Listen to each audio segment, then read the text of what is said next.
Eu dei tudo para meu filho Caio por 30 anos.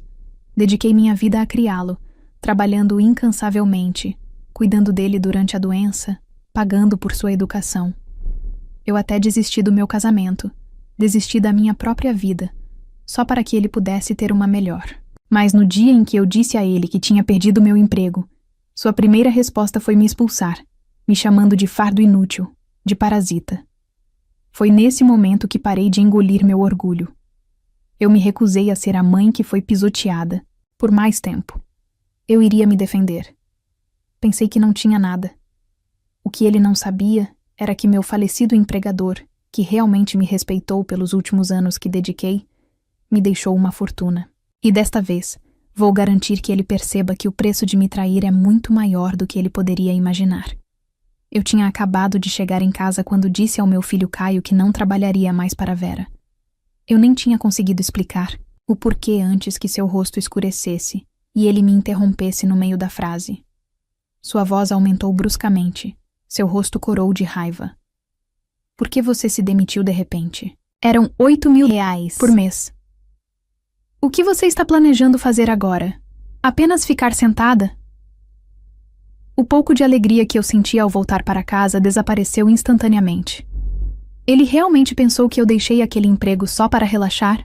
Eu voltei porque queria tornar a vida mais fácil para eles. Suas palavras me atingiram como um tapa na cara, mas eu não ataquei.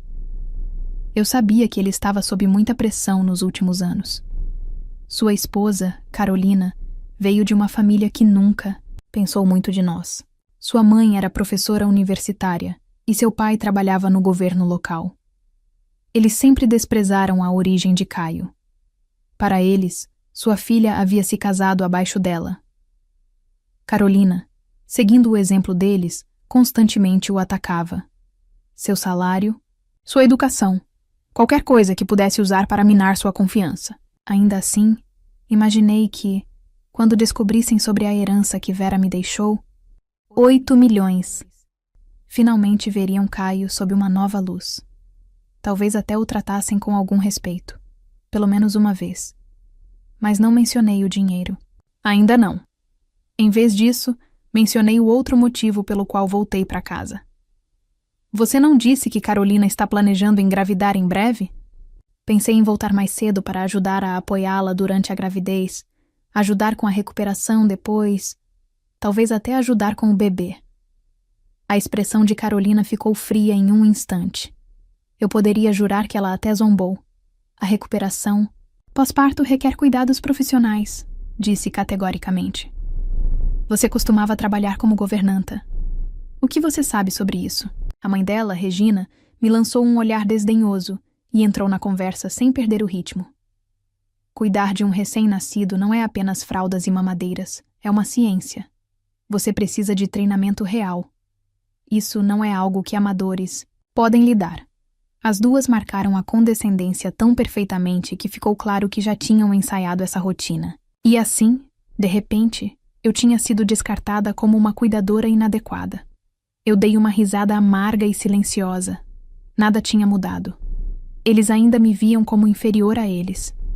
Ainda assim, para manter a paz, forcei um sorriso e disse: Bem, se tudo já está arranjado, eu não vou atrapalhar. Vou deixar o cuidado do bebê para você.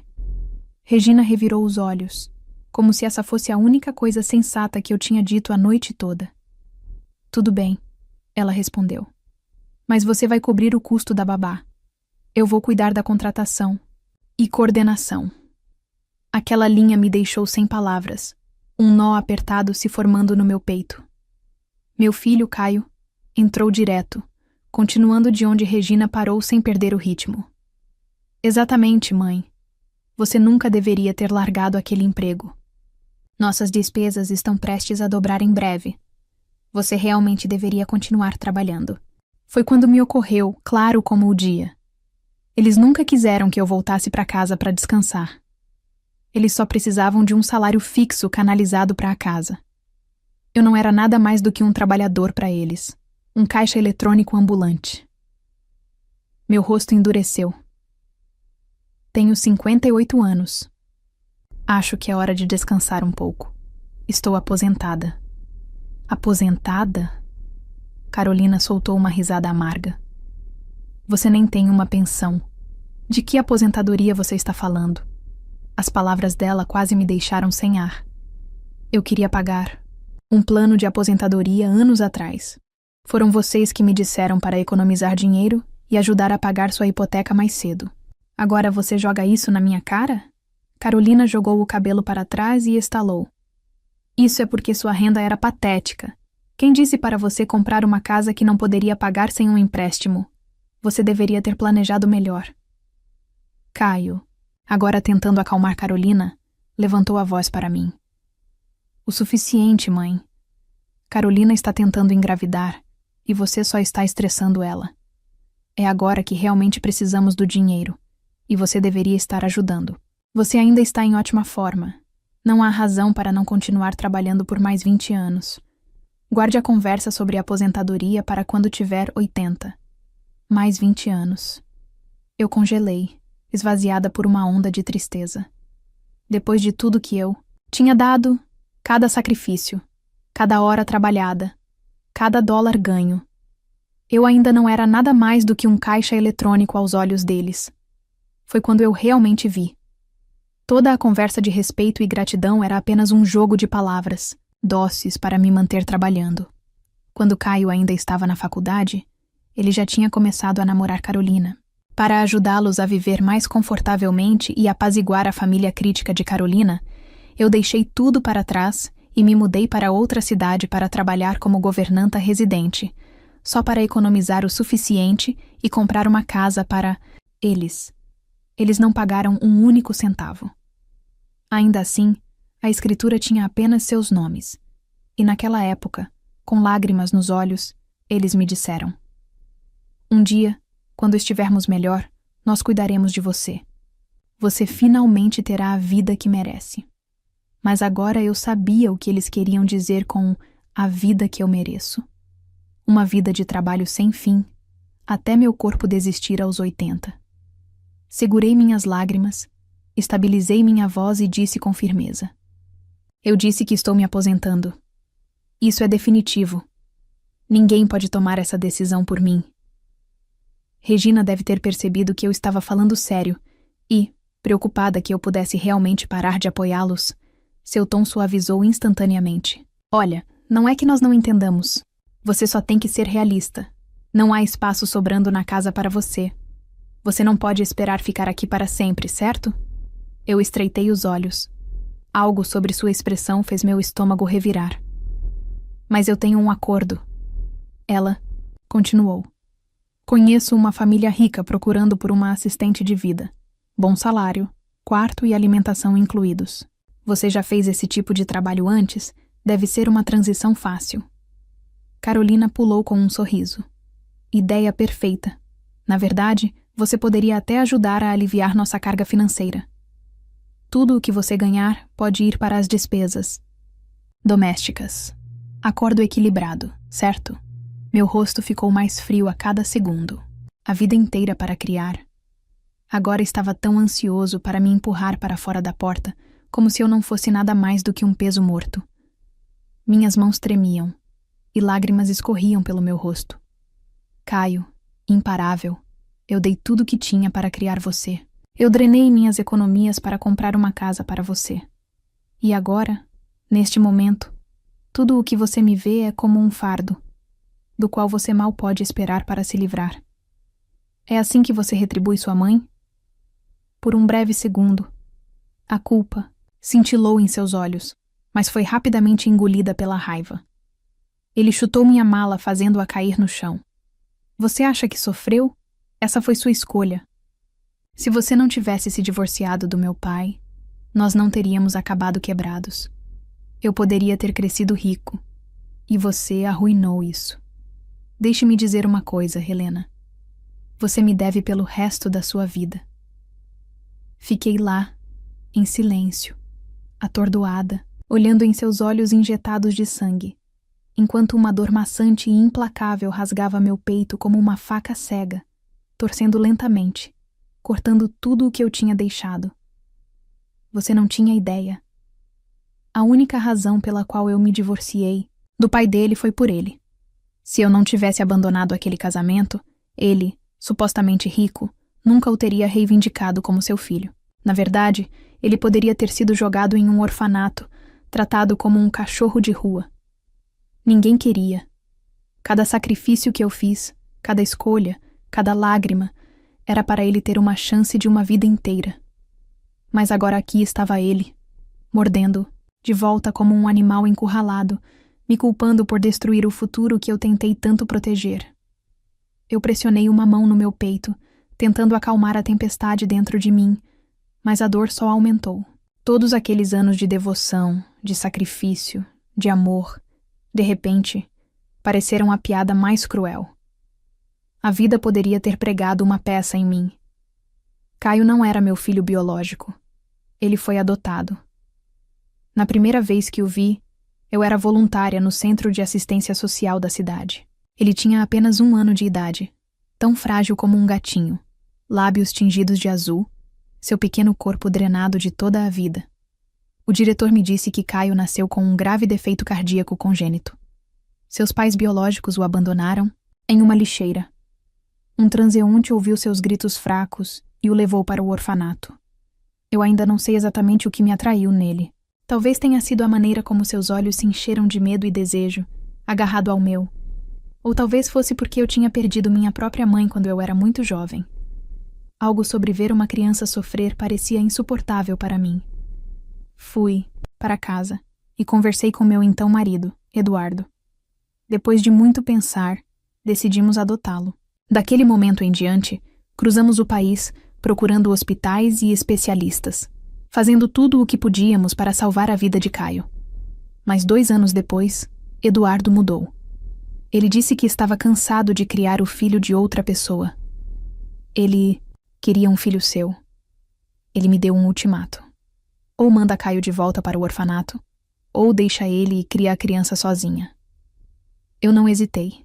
Escolhi Caio. Naquela época, sua condição ainda era instável. Eu estava com medo de que voltar para o orfanato significasse tratamento atrasado, ou pior, o fim de sua vida. Então, eu trabalhava em turnos duplos, às vezes 3 empregos ao mesmo tempo.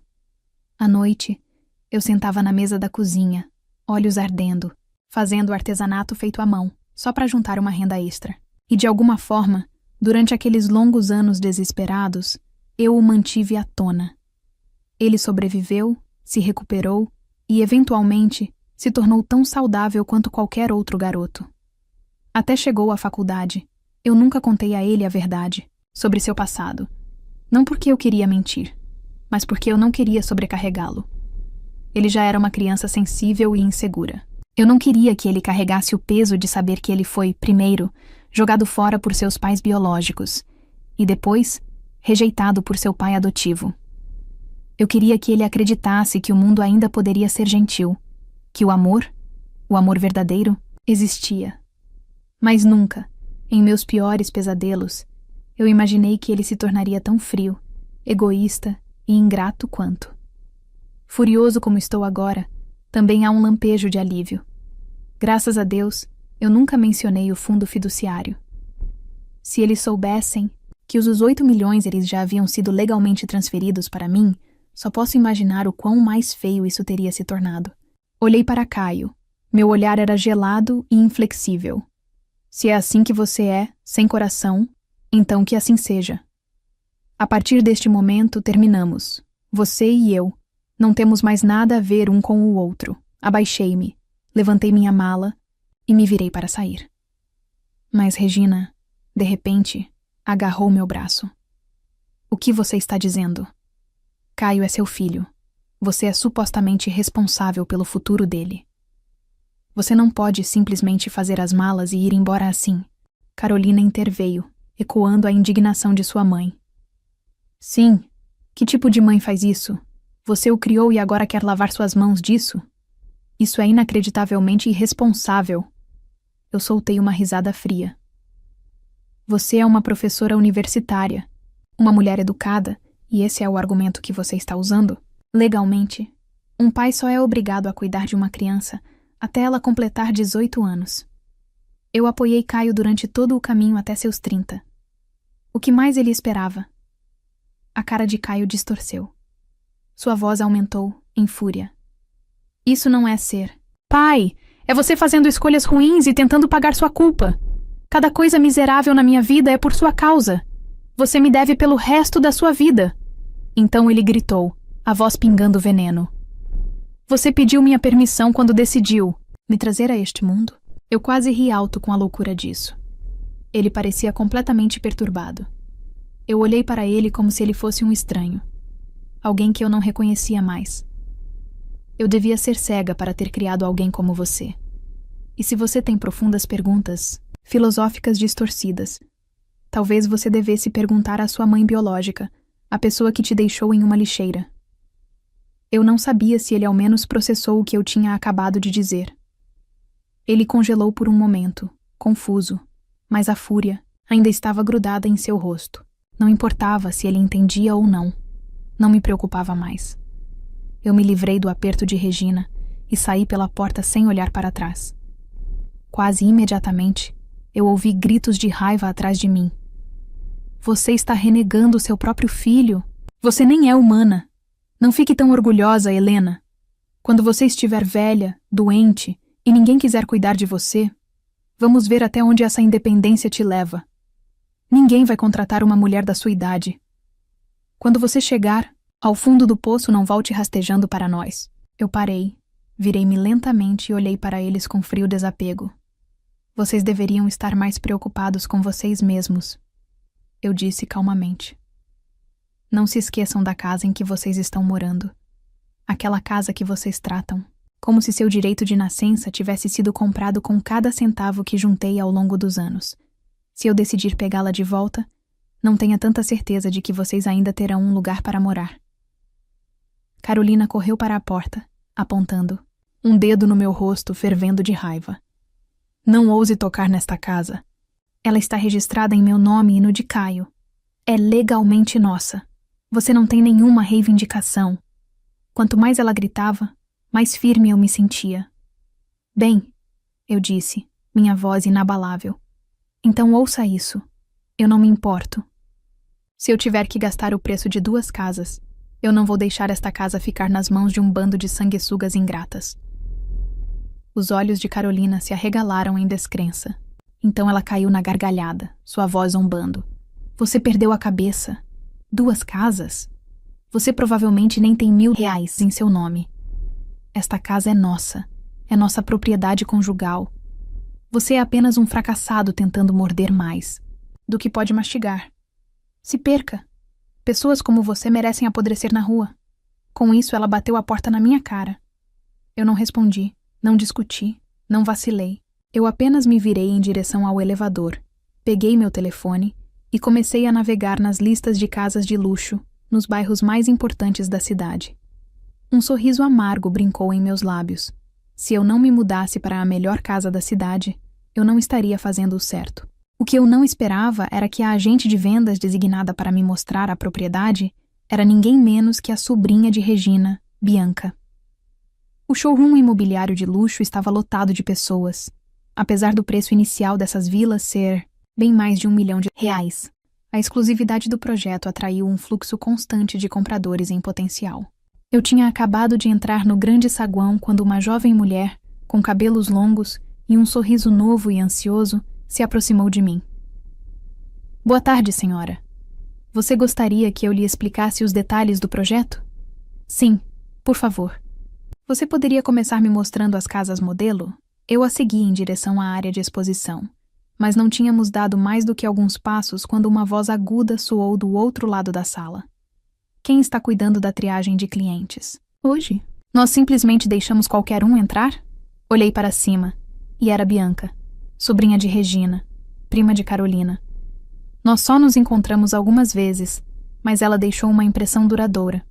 Atitude clássica de alpinista social, o tipo que derrama arrogância em cada palavra e movimento, constantemente exibindo como ela só lidava com clientes da alta sociedade. Antes que eu pudesse reagir, ela já estava caminhando sobre saltos altos, clicando confiantemente, olhos cheios de desdém. Helena, o que você está fazendo aqui? Olhei para ela friamente e continuei andando. Estou aqui para ver uma propriedade. Há algum problema? Ela imediatamente entrou na minha frente, bloqueando meu caminho com um sorriso de escárnio. Uma governanta? Você acha que pode pagar por este lugar? Não me diga que você está aqui apenas pelo café grátis. Eu vi muitos como você, fingindo ser compradores, apenas procurando alguns lanches grátis. As pessoas próximas começaram a olhar, sussurrando, suas expressões carregando aquela mistura desconfortável de julgamento e curiosidade. Alguns até acenaram levemente, como se dissessem ela não está errada. O jovem assistente ao meu lado falou gentilmente, tentando acalmar a situação. Bianca, não estou ocupado agora. Posso mostrar o lugar para essa senhora. Mas Bianca a empurrou para o lado sem hesitação, olhos ardendo de desprezo. E quem? Você pensa que é? Me dando um sermão sobre como fazer meu trabalho? A garota se encolheu, intimidada. Então Bianca se virou e acenou para 2 seguranças. Vocês 2 escoltam esse visitante para fora daqui agora. O showroom ficou em silêncio. Todos os olhos estavam em nós. Levantei minha mão calmamente, parando os guardas antes que eles pudessem se aproximar. Vim aqui para ver uma propriedade. Com base em que vocês estão me expulsando? Onde está seu gerente? Eu gostaria de falar com alguém responsável. Virei-me para a multidão. Vocês estão todos aqui para ver as propriedades também. Por que não me dizem se eu fiz algo inapropriado? Os guardas hesitaram. Eu não estava recuando, e eles claramente não queriam se envolver em algo confuso. Bianca ficou de braços cruzados, zombando alto. Vá em frente, faça uma cena. Vamos ver até onde você consegue pegar essa apresentação. Naquele momento, um jovem com uma camisa branca impecável se aproximou rapidamente, com um sorriso profissional polido. Boa tarde, senhora. Eu sou Rafael, o gerente de vendas deste projeto. Tem algum problema em que eu possa ajudar? Antes que eu pudesse falar, Bianca entrou na conversa. Rafael, ela só está aqui pelos brindes. Eu estava prestes a pedir para a segurança removê-la. Rafael franziu a testa ligeiramente, mas manteve seu tom cortês. Senhora, você se importaria em nos mostrar algum tipo de verificação financeira? Como você sabe, esta é uma vitrine, somente para convidados, e nós exigimos comprovante de capacidade de compra. Sem hesitação, eu peguei uma pasta. Eles já verificaram meus documentos na entrada. Bianca arrancou a pasta da minha mão e abriu dramaticamente. 5 milhões de reais. Você está brincando comigo? Ela gritou alto o suficiente para metade do showroom ouvir. Ela é uma governanta. Não tem como ela ter esse tipo de dinheiro. Eu conheço a história dela melhor do que qualquer um aqui, ela acrescentou presunçosamente. Isso tem que ser falso. Não podemos deixar alguém como ela nos enganar. Rafael ficou lá, franzindo a testa profundamente, claramente pego no meio. Eu não me incomodei em discutir. Em vez disso, peguei meu telefone, abri meu aplicativo bancário e segurei para eles verem. A jovem assistente se inclinou, contando, suavemente em voz baixa. 1 milhão. Oh, meu Deus, mais de 8 milhões. Suspiros percorreram a multidão. Os olhos das pessoas se arregalaram, não julgando mais, agora atordoados, curiosos, até um pouco em admiração. Alguém perto de mim sussurrou. Droga, ela tem muito dinheiro. O rosto de Bianca ficou sem cor, mudando rapidamente de vermelho para verde claro, depois para branco fantasma. Ela parecia querer desaparecer no chão. Mas Bianca ainda não desistiu. Ela continuou empurrando, sua voz afiada e teimosa. Rafael, aquele aplicativo bancário em seu telefone tem que ser falso. Não tem como ela ter esse tipo de dinheiro. O rosto de Rafael escureceu, sua testa franzindo profundamente. Bianca, já chega. Então ele se virou para mim com um tom respeitoso e composto. Senhora, eu realmente peço desculpas. Isso foi claramente um erro da nossa parte. E nós vamos lidar com isso apropriadamente. Eu designarei nosso gerente de clientes mais experiente para ajudá-la imediatamente. Eu acenei levemente com a mão, oferecendo um sorriso calmo. Então me virei para a jovem mulher que me cumprimentou mais cedo. Não preciso que ela esteja perfeitamente bem. Muito profissional. Eu quero que ela me mostre a propriedade. Rafael parecia um pouco desconfortável.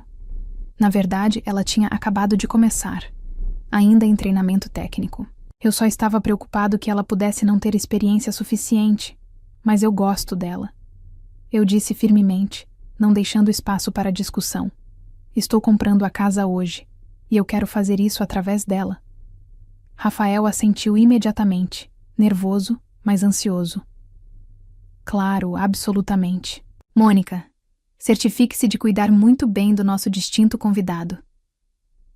Bianca ficou de lado. Seu rosto enrijeceu, seus lábios contraindo-se com frustração reprimida. Ela me observou ir embora fervendo, então murmurou baixinho. Apenas uma. Tarefa glorificada feita, fingindo que ela é alguém.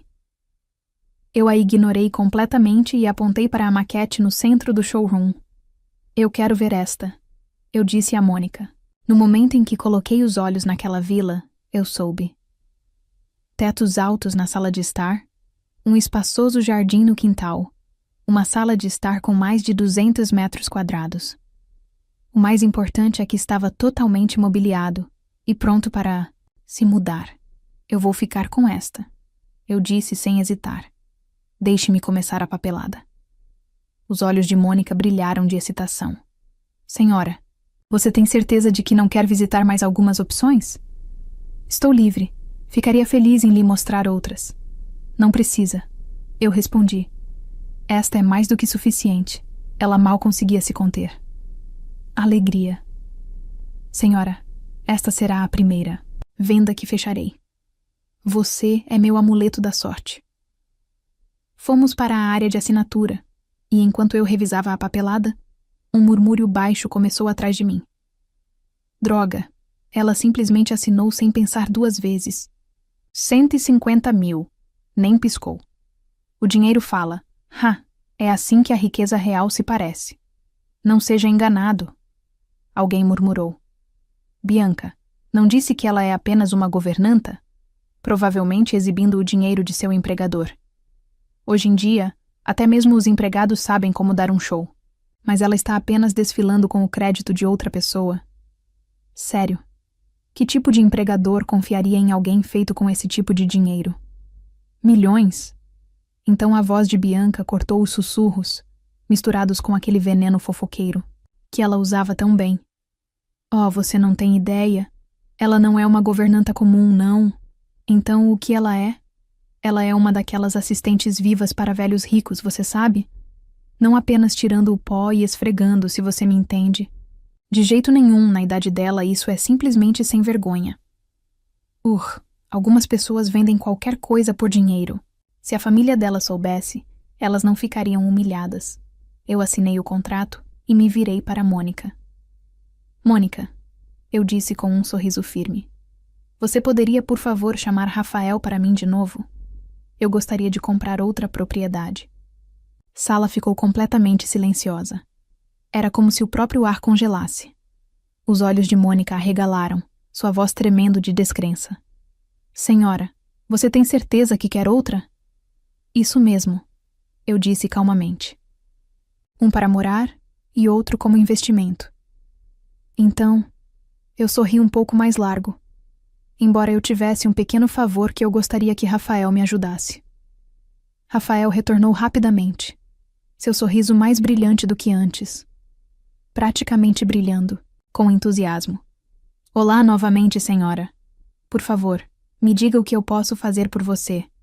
Eu confirmei a compra da primeira propriedade. Eu disse. Estou pronta para assinar o contrato e gostaria de adicionar uma segunda unidade também. Mas eu pausei, meu tom ficando frio. Espero que sua equipe aborde o comportamento inapropriado de certos membros da equipe.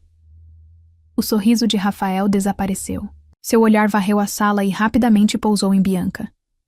Bianca, ele disse bruscamente. Você está causando problemas de novo. Agora, Bianca levantou o queixo desafiadoramente, recusando-se a recuar. Por que eu deveria me desculpar? Eu só disse a verdade. Ela costumava ser uma governanta. Um daqueles tipos vivos que atendem apenas a velhos ricos. E não olhe para mim assim. O filho dela mesmo disse. Eu lentamente levantei minha cabeça, estreitando os olhos enquanto eu olhava diretamente para ela. Você está dizendo que meu filho te disse isso? Então, deixe-me te dizer algo em troca. Ele também disse uma vez que seu pequeno portfólio de negócios fechados não veio de suas supostas habilidades, mas das noites que você passou na cama com seus clientes. Isso é verdade? O rosto de Bianca ficou sem cor. Seus lábios tremeram. Você está mentindo, isso é calúnia. Oh, você não me caluniou há alguns minutos? Agora, de repente, você entende o que significa difamação? Eu me virei para Rafael, que imediatamente percebeu a fila. Sua expressão se tornou sombria. Bianca, chega de segurança. Escolte-a para fora do prédio e, a partir de hoje, você está demitida. Bianca entrou em pânico. Lágrimas brotaram em seus olhos, derramando-se sobre Rafael. Eu não estava mentindo. Ela realmente costumava ser faxineira. Mas o tom de Rafael permaneceu firme.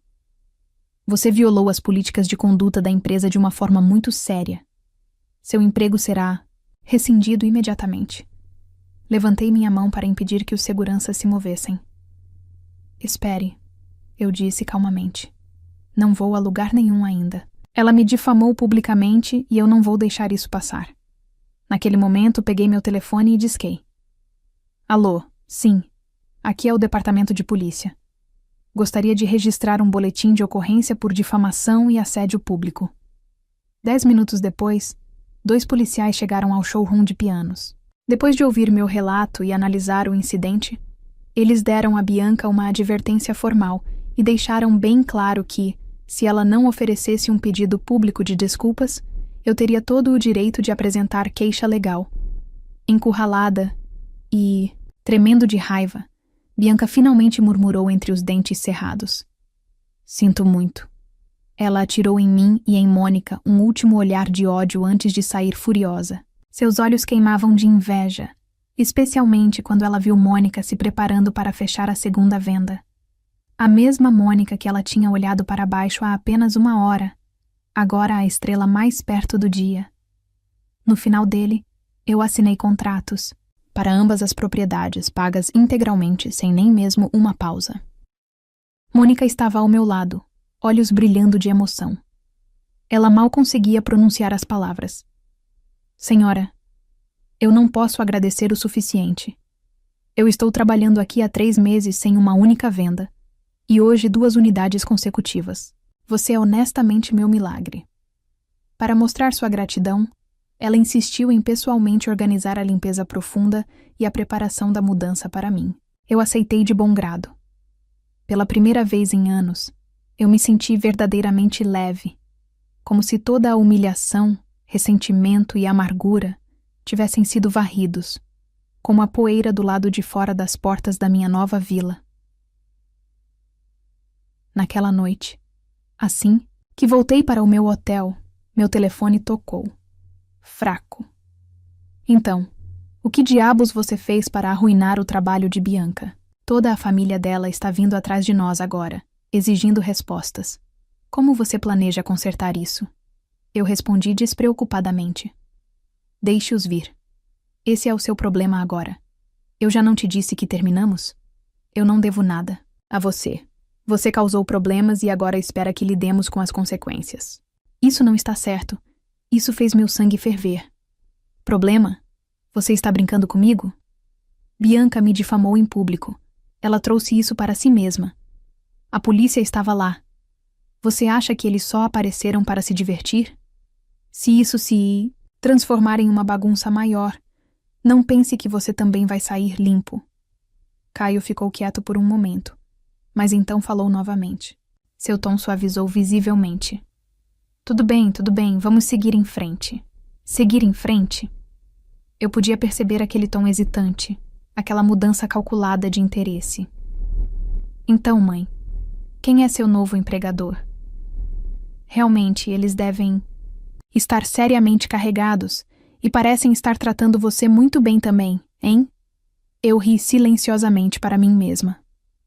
Lá estava novamente o cheiro de dinheiro e ele estava farejando como um cão de caça. Não importa quem eles sejam, não tem nada a ver com você, Caio. Deixe-me dizer mais uma vez. Terminamos para sempre.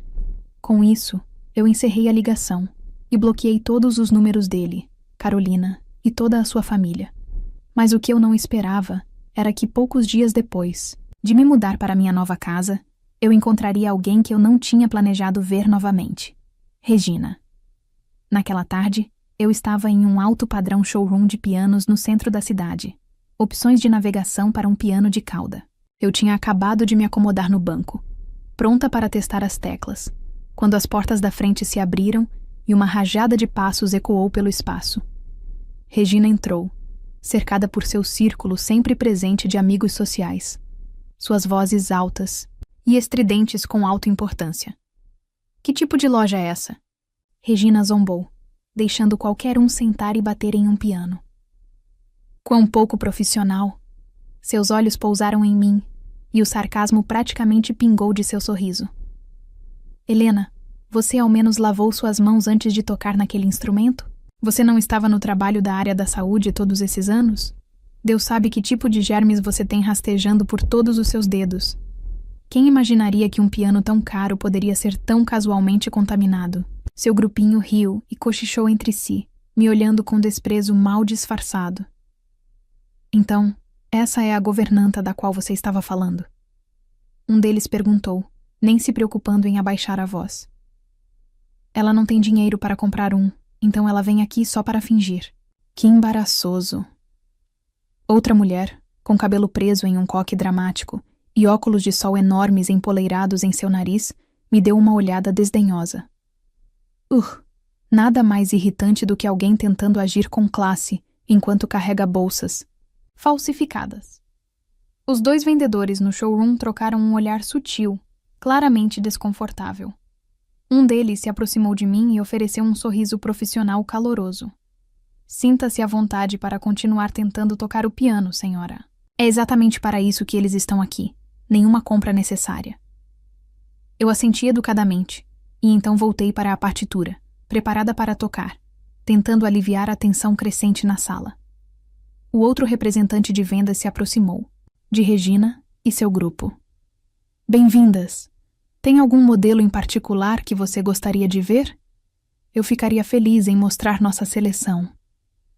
Regina me lançou um olhar cheio de desprezo, e então respondeu bruscamente. Nós íamos dar uma olhada, mas agora eu não tenho tanta certeza. Claramente essa loja não se importa com seus instrumentos ou seus clientes. Eu dei um sorriso calmo para o vendedor da loja e disse claramente: eu vou precisar de um pouco mais de tempo para experimentar alguns. Eu pretendo fazer uma compra hoje. A mulher com o coque zombou e caiu em um sofá próximo, de braços cruzados. Claro que você faz. Eu vou apenas sentar aqui e assistir como você fala para sair dessa. Mal posso esperar para ver como você desliza sem comprar nada. Regina puxou o braço de sua amiga. Vamos para outro lugar. Só estar perto de pessoas assim me deixa de mau humor. Mas eu sabia melhor. Regina já tinha ouvido de Bianca que eu tinha comprado 2 vilas. Ela estava claramente insegura, se acreditava, e com medo de que eu pudesse provar que ela estava errada novamente. Mas sua amiga não estava tão facilmente influenciada. Eu vou ficar aqui, a mulher de coque disse com um sorriso malicioso. Não vou dormir esta noite se não ver essa mulher cair de cara no chão. Suas palavras pareceram reunir o resto do grupo. Todos ficaram esperando pelo que presumiram ser um desastre divertido. Eu escolhi uma das minhas peças favoritas e deixei meus dedos caírem suavemente sobre as teclas. As notas flutuaram na sala, suaves e firmes, a melodia da sonata ao luar fluindo pelo ar. A mulher de coque torceu a boca em zombaria e bufou. O que é isso? Parece barulho. Quem a ensinou a tocar? Ela acha que pertence a uma loja de pianos. Com essa bagunça? Me dá um tempo. Mas antes que eu pudesse responder, o vendedor ao meu lado começou a bater palmas, com admiração genuína nos olhos. Senhora, isso foi lindo. Honestamente, essa é uma das interpretações mais comoventes da sonata ao luar que já ouvi em muito tempo. A mulher de coque revirou os olhos com tanta força que quase caiu. Oh, por favor, Se ela fosse tão talentosa, não estaria presa em qualquer vida sem saída que esteja vivendo agora. Sua bajulação é um pouco óbvia demais, querido. Naquele momento, alguns jovens entraram na loja de pianos. Eles não disseram uma palavra, simplesmente ficaram atrás de mim, ouvindo em silêncio. No momento em que levantei meus dedos das teclas, uma salva de palmas espontânea irrompeu atrás de mim. Uau, isso foi incrível! Um deles exclamou: eu estudo piano há muitos anos e ainda não consigo trazer esse nível de emoção para a Sonata ao Luar. Sério, você capturou todo o clima nebuloso e onírico tão facilmente. Você é incrível. Regina estava por perto, a testa franzida, os olhos estreitos, confusão visível. Ela não conseguia entender como alguém que sempre menosprezou poderia tocar com tanta graça, tanta habilidade. A verdade é que eu devia aquele momento de paz à música à minha falecida empregadora. Ela vinha de uma família de prestígio, a mulher mais elegante e sincera que já conheci. Nunca me desprezou. Na verdade, me tratou mais como uma irmã mais nova do que como uma funcionária. Sempre que tinha tempo livre, me convidava para acompanhá-la no aprendizado de música, pintura, literatura, e eu nunca ignorei. Estudei com dedicação e profundidade. Grata por sua generosidade e paciência ao longo dos anos, ela não apenas mudou meu estilo de vida, mas transformou todo o meu espírito. Eu continuei tocando, deixando as teclas carregarem meus pensamentos, enquanto o rosto da mulher de coque azedava sob o fluxo crescente de elogios. Ela abaixou a cabeça, claramente perturbada.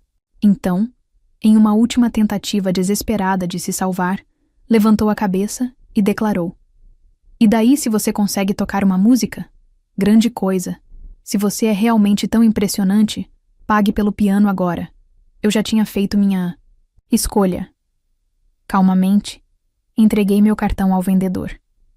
Obrigado, senhora. Ele disse alegremente. Serão R$ 155.000. Digitei meu PIN. Transação aprovada, senhora. Posso ter seu nome para finalizar a fatura? É claro, respondi, e anotei. Helena Turner. A mulher de coque empalideceu e se virou para Regina, incrédula.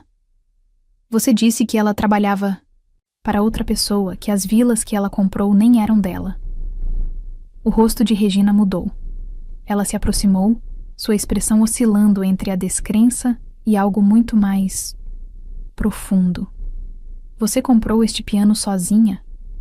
E aquelas 2 vilas? Aquelas eram suas também? Eu sorri. As faturas e contratos têm meu nome neles. Se não são meus, então de quem seriam? O rosto dela se contorceu instantaneamente em uma tempestade de choque, inveja, suspeita e arrependimento amargo cintilando em sua expressão.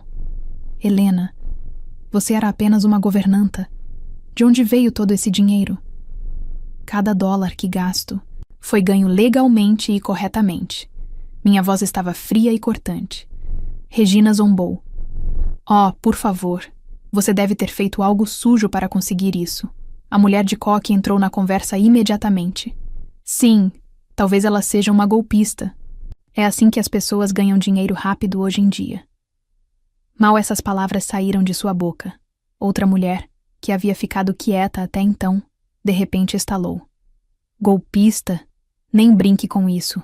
Ela tateou em busca do telefone, suas mãos tremendo. Alô? 911? Eu preciso da polícia. Tem uma vigarista aqui. Antes que alguém pudesse reagir, ela desligou e correu em minha direção, tentando agarrar minhas roupas em um acesso de raiva. A equipe da loja correu para segurá-la. Ela estava chorando, gritando, completamente histérica. E finalmente eu entendi o motivo por trás de sua explosão. Ela tinha sido enganada em mais de R$ 100.000 6 meses atrás. Nunca recuperou o dinheiro, e a dor ainda a consumia tão profundamente que a simples menção de golpe abalou seu controle. Sua fúria não era dirigida a mim. Era dirigida a uma sombra do seu passado. A polícia chegou rapidamente e, para minha surpresa, eram os mesmos 2 policiais que eu havia encontrado no dia em que comprei as vilas. Um deles ergueu as sobrancelhas em reconhecimento, um sorriso puxando o canto de sua boca. Oh, é você de novo, senhora. Eu assenti educadamente. Mas antes que pudesse falar, a mulher de cabelo encaracolado pulou e gritou: "Ela é uma golpista, oficial! Prendam-na agora mesmo!" O sorriso do policial desapareceu. Ele ficou sério. "Senhora, você tem alguma prova dessa acusação?" "Prova?" Ela estalou. "Claro que não. Estou apenas dando uma dica. Vocês deveriam investigá-la vocês. Mesmos. Quero dizer, vamos lá. Como uma governanta poderia pagar vilas em Grand-Pios? Isso parece normal para vocês?" O policial deu de ombros. "Talvez ela tenha ganhado na loteria." "Acontece." Regina imediatamente pulou na conversa. Seu tom afiado. "Ela? Ganhando na loteria? Não seja ridícula. Ela nunca teve um dia de sorte na vida. Cresceu sem pais, teve um casamento fracassado, empregos de classe baixa. Pessoas como ela não têm sorte. Elas ficam desesperadas. Ela não tem educação, nenhuma carreira. O que mais poderia ter feito além de algum negócio obscuro para conseguir esse tipo de dinheiro?" Os policiais expressaram endurecimento. "Senhora, eu aconselho você a tomar cuidado com suas palavras. Acusações sem evidências. Se enquadram em difamação e ataques pessoais. Podemos abrir um caso, se necessário." O rosto de Regina empalideceu. Ela se calou instantaneamente. "Se você não quer me ver feliz, azar. Parece que o céu tinha outros planos. Veja os mais de 8 milhões. Tudo legal, tudo meu, sem segredos sujos, sem truques, apenas bênçãos. Você nunca vai entender. Se isso te deixa doente, bem, espero. Que isso estrague seu apetite. Você quer me acusar de dormir até chegar ao topo? Vá em frente. Me processe. Estarei esperando." O copo de água de Regina escorregou de sua mão e caiu no chão com um barulho alto. Eu quase podia ouvir o estalo do orgulho dela se destruindo. "Oh, milhões? Como diabos você tem esse tipo de dinheiro?" Sua voz tremeu, o pânico rompendo sua descrença. Então sua expressão se distorceu, quase como se algo tivesse acabado de clicar. "Oh, agora eu entendo. É por isso que você cortou laços com seu filho. Você ficou rica e o abandonou como lixo. Que cruel, Helena! Você é inacreditável!" Eu me virei para ela, meu tom afiado, inabalável. "Não distorça a história, Regina. Eu estava pronta para deixar cada centavo para sua filha e para o meu filho. Esse era o meu plano. Mas então vocês dois decidiram que eu era um fardo. No minuto em que pedi demissão, você me empurrou para fora de casa como lixo. Você acha que eu esqueci disso? A casa em que você está morando. Cada dólar que a comprou veio de mim. E você não só me expulsou, como queria que eu esfregasse o chão em um asilo de segunda categoria só para continuar ganhando dinheiro para sua família. Você até sugeriu que eu fosse trabalhar para um velho rico como serva. Deus sabe que tipo de serviços você tinha em mente. Diga-me, Regina, você ainda tem um pingo de decência em você? Eu poderia ter dado a toda a sua família uma vida de luxo, mas não. Nem pensar. Vocês mesmos arruinaram tudo." Eu me virei para a multidão crescente de espectadores. "Diga-me, essas pessoas ingratas merecem tudo o que perderam?" A energia da multidão mudou. Seus olhos, antes cheios de fofoca, agora transbordavam julgamento, direcionado diretamente a Regina e seus amigos. O rosto de Regina ficou vermelho, como o de uma vigarista pega no meio de um esquema. "Você está mentindo. Nós nunca dissemos que você deveria ir trabalhar para um velho." "Oh?" Eu disse calmamente. "Devo tocar a gravação para todos aqui? Deixar que ouçam suas palavras exatas?" O rosto dela ficou pálido, e por um segundo vi medo real em seus olhos. Aquela gravação provavelmente foi editada. Eu não vou ouvir esse lixo. Sua voz falhou enquanto ela recuava em direção à saída. "Helena, você é cruel até a medula. Você terá o que merece um dia."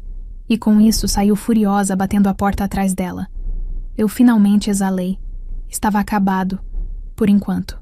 Mas eu sabia que era melhor não pensar que estava realmente acabado. Com tanto dinheiro em jogo, pessoas como Regina e Caio nunca ficam quietas por muito tempo. O que eu não esperava era o quão rápido Caio voltaria a aparecer. Na manhã seguinte, o concierge entregou um enorme buquê de flores, alegando que alguém o havia deixado no portão para mim. Eu franzi a testa, arrastei as flores para dentro e vasculhei-as. Bem no centro havia um cartão.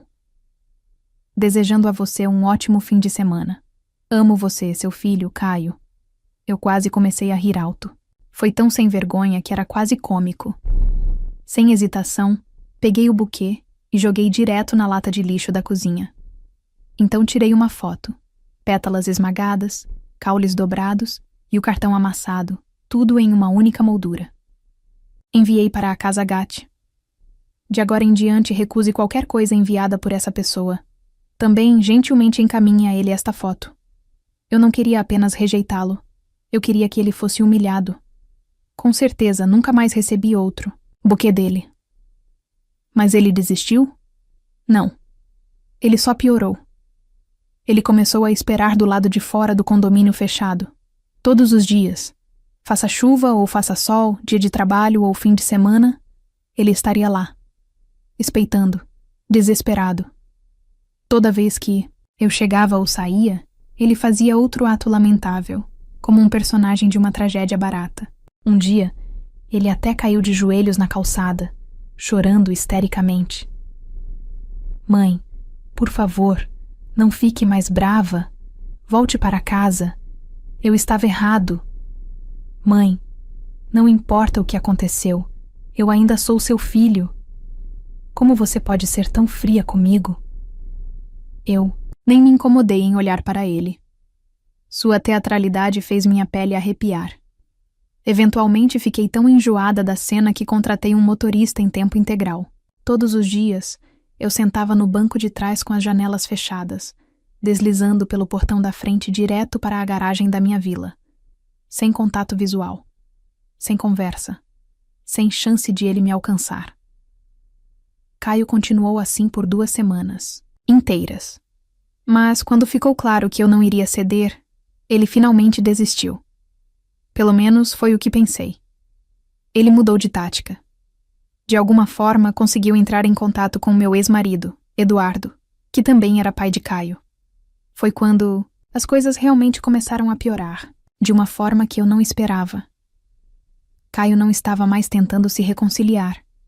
Ele estava tentando me controlar, me destruir completamente.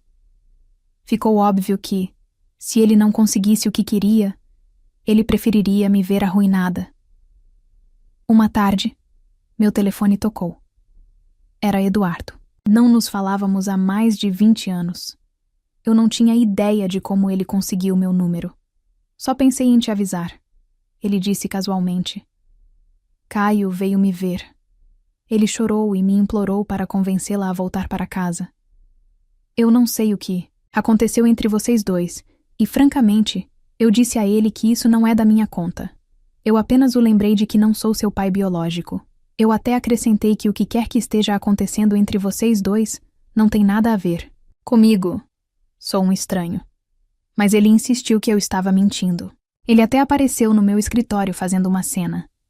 Eu não tive escolha a não ser fazer um teste de paternidade para calá-lo. Não contei a ele toda a verdade, embora. Cumpri minha promessa de todos aqueles anos atrás. Não revelei sua verdadeira origem. O ponto principal é que agora ele sabe que eu não sou seu pai. Mas você ainda é sua única mãe. Eu desliguei, já me preparando. Eu sabia que era apenas uma questão de tempo antes que Caio batesse à minha porta novamente. Quando ele o fizesse, eu estaria pronta. Eu contaria a ele tudo. A verdade que ele estava tão desesperado para evitar. Eu diria para ele ir encontrar a mãe que o abandonou em uma lixeira e parar de tentar destruir minha vida. Mas esse confronto nunca aconteceu. Em vez disso, Caio tomou um rumo mais sombrio, um rumo que eu não tinha previsto. Aproximadamente 1 semana depois, notei algo estranho. A maneira como as pessoas da vizinhança olhavam para mim mudou. Seus olhares demoravam mais. Seus sorrisos ficaram mais finos, mais forçados.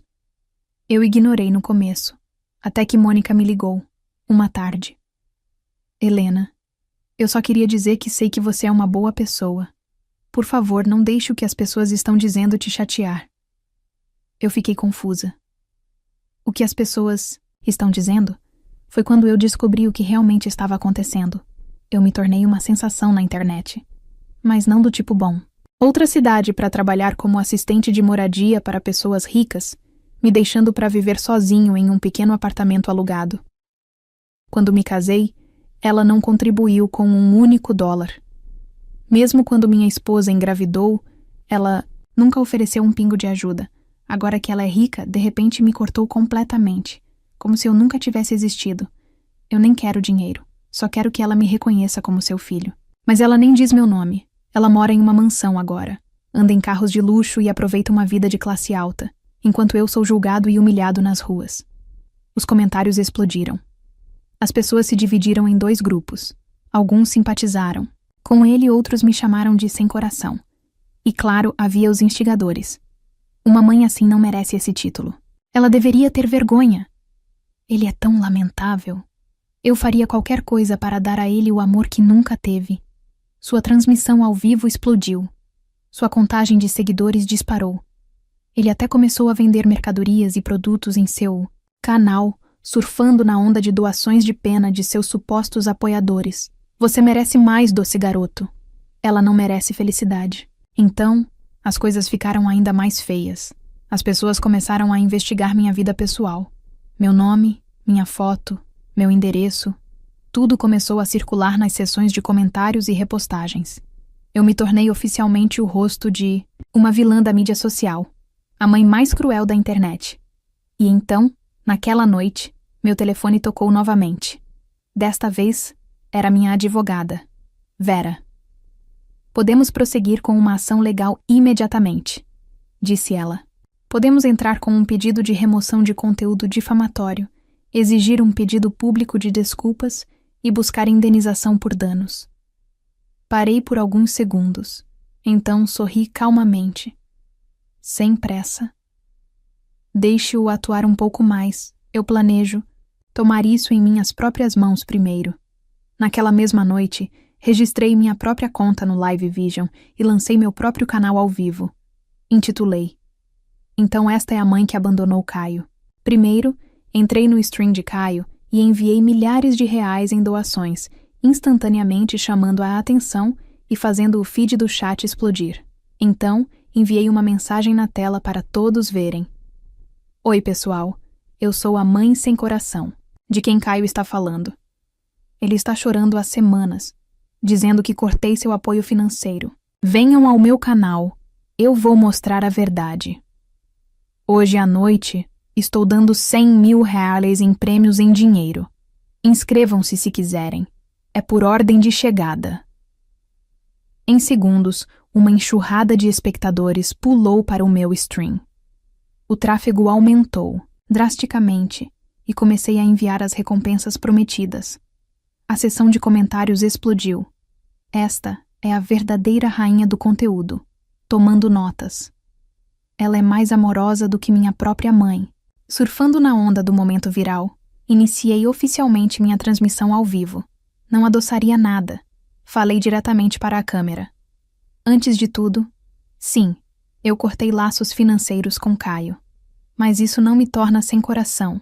E certamente não significa que eu o abandonei. As pessoas merecem a história completa. Eu não fui embora porque parei de amá-lo. Fui embora porque sua ganância se tornou insuportável.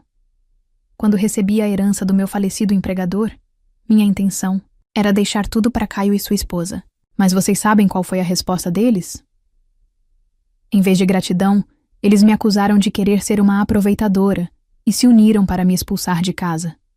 Eles até sugeriram que eu fosse morar com um homem idoso aleatório como sua assistente, de vida porque, na mente deles, meu único valor era continuar trabalhando e canalizando dinheiro para a casa deles. Para eles, eu não era uma mãe. Eu era uma conta bancária. Enquanto falava, mostrei uma digitalização dos documentos do fundo fiduciário do meu antigo empregador. Uma declaração legalmente autenticada, provando que herdei mais de 8 milhões em ativos. O dinheiro que tenho veio de um fundo fiduciário legítimo, deixado para mim por uma mulher que me tratou como família. Ela não tinha filhos e me fez sua única beneficiária. Os comentários explodiram novamente. Finalmente, o karma recompensando um bom coração. Isso não é frieza, é clareza. Ainda assim, alguns céticos surgiram. Mas você é a mãe dele. Não deveria sustentá-lo? Cortá-lo depois do casamento. Parece muito sangue frio. Respirei fundo e respondi calmamente, sem piscar. Deixe-me perguntar. Sustentar um filho significa que você deve ser o caixa eletrônico dele para sempre? Eu o criei sozinha desde que ele tinha 1 ano de idade. Paguei suas mensalidades escolares. Comprei uma casa para ele. O que recebi em troca? Suspeita, rejeição, desrespeito e ser forçada a sair da minha própria casa. Eles queriam que eu continuasse trabalhando como uma máquina para subsidiar o estilo de vida deles, enquanto me tratavam como um fardo. Então, deixei cair o golpe. Final. Uma gravação de áudio de Caio no telefone, tentando providenciar para que eu me tornasse assistente de vida de um homem idoso. A ligação foi capturada pelo sistema de segurança residencial desse homem. Era uma prova inegável. Os comentários explodiram novamente. Inacreditável. Isso não é apenas parasitismo, é abuso financeiro. Cortá-lo não é crueldade, é sobrevivência.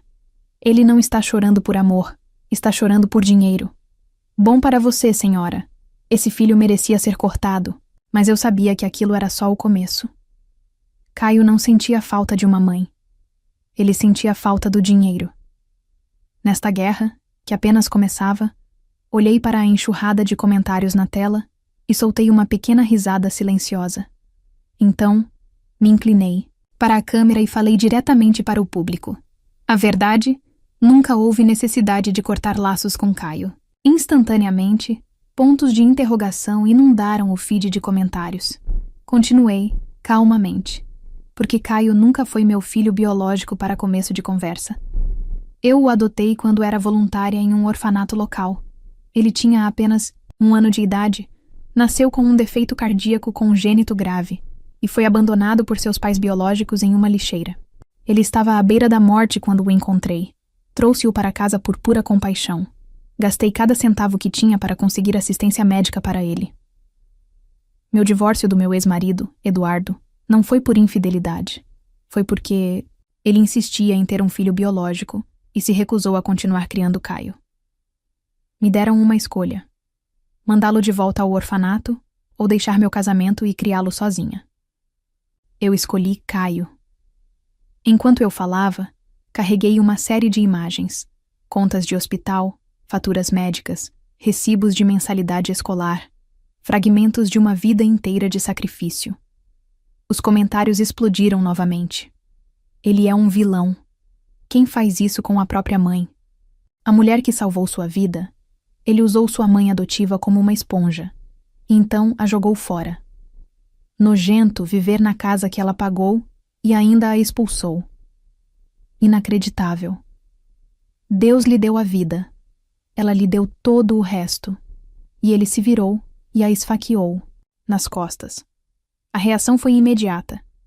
Os espectadores correram de volta para o stream de Caio e começaram a inundar sua sessão de comentários com indignação. Como poderíamos apoiar alguém como você? Vergonha de você. Você se fez de vítima. Enquanto sangrava sua mãe, você é o sem coração, não ela. O rosto de Caio ficou visivelmente pálido na câmera. Por que vocês estão todos acreditando nela? Ele gritou. Ela está mentindo. Se eu não fosse seu filho verdadeiro, por que ela fez tudo isso por mim? Ela está manipulando vocês. Ninguém iria tão longe por uma criança que não é deles. Dizem, volta ao meu stream. Mais espectadores exigiram provas concretas. Sem hesitação, eu carreguei uma cópia digitalizada do certificado oficial de adoção. Este é o registro emitido pelo governo, verificado, público e autêntico. A sessão de comentários explodiu mais uma vez. É isso. Fim da discussão. Ela está dizendo a verdade. Isso não é apenas traição, é falência moral. Ele usou o amor dela, o dinheiro dela, a vida dela e ainda tentou destruí-la. Denunciem ele. Ele não merece uma plataforma. E quando eu pensei que não poderia piorar, Caio dobrou a aposta. E daí, se eu não era seu filho de verdade? Ela não precisava me salvar. Eu nunca pedi a ela. Talvez se ela não tivesse me acolhido, eu teria sido adotado por uma família de... Verdade. Ela arruinou minha vida. Ela nunca deveria ter interferido no meu destino. Essa foi a gota d'água. A internet explodiu. Você está bravo? Ela te salvou? Essa é a coisa mais nojenta. Eu já ouvi falar. O mundo inteiro viu a verdadeira face desse monstro. Denunciem-no agora. Em menos de um dia, a opinião pública mudou completamente. Caio passou de vítima abandonada a parasita ingrato, alimentando-se do sangue de sua mãe adotiva. Seu canal de streaming foi permanentemente suspenso pela plataforma. Naquela mesma noite, meu advogado entrou com uma ação formal de difamação e assédio contra ele, exigindo indenização financeira por danos. Também entramos com um pedido de liminar para proibi-lo legalmente de fazer qualquer outra difamação, declarações ou me atacar por meio de plataformas de mídia social. Eventualmente, o tribunal decidiu a nosso favor. Caio foi considerado culpado de violar as leis de segurança cibernética e difamação. Ele foi condenado a pagar danos e cobrir todas as taxas legais. Seus privilégios de streaming foram revogados, suas contas de mídia social baniram permanentemente. Eu estava, finalmente, completamente livre. Não havia mais nenhum vestígio de Caio na minha vida, e nunca mais haveria. Outros 6 meses se passaram e eu finalmente recuperei a casa que um dia foi minha, por meio de um processo legal meticuloso. Minha equipe de advogados reverteu com sucesso a propriedade da casa. No dia em que tudo foi finalizado, eu fiquei na sala de estar, olhando para as cortinas familiares, observando a luz do sol se derramar sobre o piso de madeira. Pela primeira vez em anos, eu me senti verdadeiramente leve, como se finalmente tivesse expirado depois de prender a respiração por décadas. Alguns dias depois, a filha de Regina, a esposa de Caio, entrou com o pedido de divórcio. Ela assinou os papéis no escritório de seu advogado com total compostura, sem dizer uma única palavra extra. Estava claro que ela o tinha visto como ele realmente era. Um homem que choramingava sobre ter sido injustiçado, mas nunca assumia a responsabilidade, cheio de ressentimento, mas completamente desprovido de autoconsciência. E assim, Caio desapareceu completamente da minha vida. Eu não perguntei para onde ele foi e não tinha interesse em olhar para trás. Anos se passaram. Então, um dia, enquanto conversava com uma velha amiga em um café, ela mencionou casualmente: ouvi dizer que Caio fugiu para o Canadá.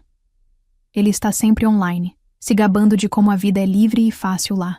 Por curiosidade, pesquisei o nome dele online e encontrei o vídeo Haunting.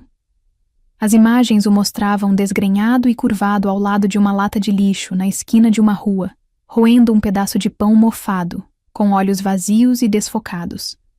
Às vezes, ele abria um sorriso maníaco. Outras vezes, ele explodia em soluços incontroláveis que rasgavam seu corpo inteiro. Ele havia perdido a cabeça. O mesmo homem que uma vez ficou na frente de uma câmera, me pintando como um vilão, pescando simpatia, vendendo tristeza por atenção, havia se tornado exatamente o que ele merecia ser. Um fantasma nas margens da vida real. Mas eu não sentia satisfação. Eu não sentia raiva. Ele simplesmente se tornou a soma de suas próprias escolhas. Nenhuma quantidade de seguidores poderia salvá-lo. Nenhuma quantidade de mentiras poderia manter sua história de pé. Ele perdeu. A simpatia que ele roubou arruinou a integridade que nunca valorizou e, eventualmente, a vida fez o que sempre faz. Ela o pegou. Quanto a mim, eu finalmente terminei com uma batalha que me esgotou por mais de 30 anos. As 2 vilas que eu comprei por impulso durante aquele capítulo sombrio, eu as vendi durante a alta do mercado imobiliário e saí com um lucro limpo. O que uma vez simbolizou a fúria e a rebeldia se tornou a base do meu próximo capítulo. Eventualmente, me mudei para uma cidade tranquila à beira do lago, no extremo oeste da cidade. Não era o bairro mais caro, mas era tudo o que eu sempre quis. A luz do sol inundava as janelas. Meu jardim florescia com glicínias e rosas. A cozinha sempre cheirava ao meu café torrado escuro favorito. Meu cavalete ficava sob as árvores, esperando por tardes preguiçosas de pintura. O ar estava limpo, o mundo lento e a vida gentil. Ninguém mais me chamava de mãe, só para exigir algo. Ninguém me acusava de ser fria. Ninguém reclamou que eu não tinha feito o suficiente. Pela primeira vez, eu pude ouvir minha própria respiração na música, na luz do sol. Pela primeira vez, eu finalmente pertenço a mim mesma. Às vezes, as pessoas ainda me perguntam: você se arrepende de ter adotado Caio? Eu costumava pensar muito sobre essa pergunta, mas agora, quando eu ouço isso, eu apenas sorrio suavemente e balanço minha cabeça. Não, eu digo. Não me arrependo. Eu só lamento não ter entendido antes que a gentileza nunca deve ser praticada ao custo da autodestruição. Aprender a me proteger foi a lição mais importante que eu já aprendi na segunda metade da minha vida. Nunca fui uma pessoa perfeita, nunca uma santa, mas me tornei algo muito melhor. Uma mulher que finalmente viveu para si mesma e descobriu que não era tarde demais.